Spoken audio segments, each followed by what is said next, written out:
video ini, saya ingin membagikan informasi mengenai mekanisme laktogenesis pada tubuh sapi atau proses pengubahan dari darah menjadi susu yang berguna bagi nutrisi anak sapi dan tentunya sebagai salah satu bahan pangan asal hewan yang biasa kita konsumsi.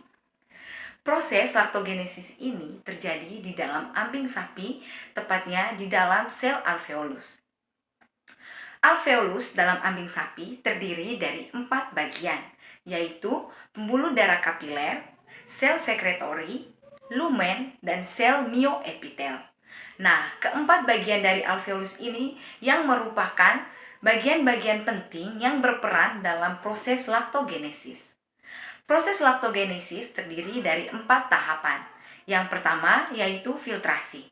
Nah, pada proses filtrasi ini, nutrisi yang didapatkan sapi dari pakan yang telah dikonsumsi, air, dan sel darah putih yang dibawa oleh darah yang dipompa oleh jantung menuju ambing akan difiltrasi atau disaring oleh kapiler pembuluh darah.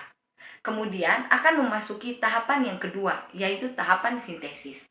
Pada tahapan sintesis ini, sel epitel alveolar akan mensintesis komponen utama susu seperti laktosa, protein, dan lemak yang berasal dari prekursor yang dibawa oleh darah.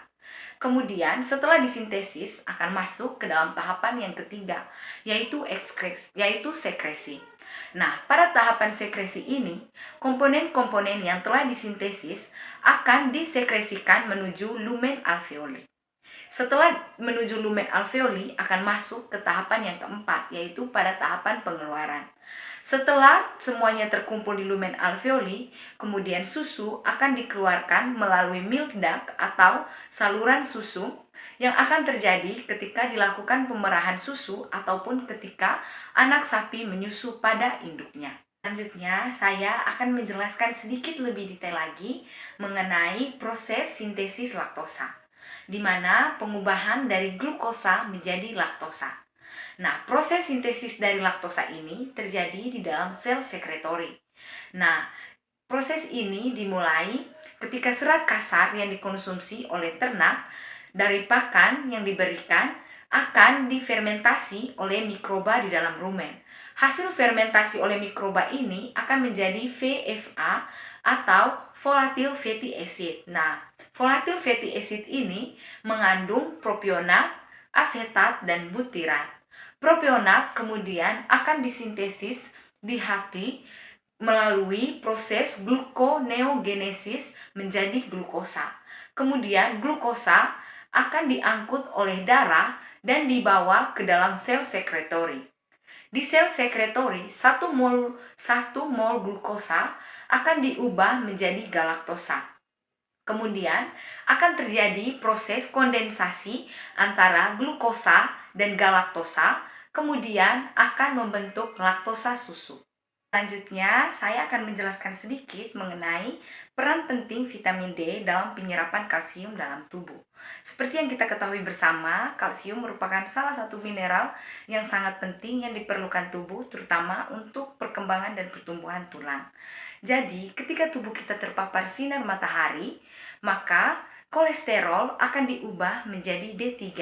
Nah, vitamin D3 ini kemudian akan diaktifkan oleh hati dan ginjal. Ketika telah diaktifkan, dia akan berikatan dengan reseptor khusus di sel-sel usus.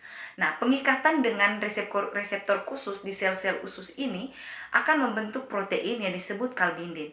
Kalbindin inilah yang akan mengangkut kalsium sehingga dapat diserap lebih efisien oleh usus. Selain sebagai pengatur penyerapan kalsium, vitamin D juga berfungsi dalam pengaturan kalsium ketika terjadi peningkatan atau kekurangan kalsium di dalam tubuh. Ketika terjadi peningkatan, maka vitamin D akan menghambat penyerapan kalsium. Begitu juga sebaliknya, jika terjadi peningkatan, maka vitamin D akan merangsang penyerapan kalsium dari tulang. Sekian materi yang bisa saya sampaikan, semoga bermanfaat. Terima kasih.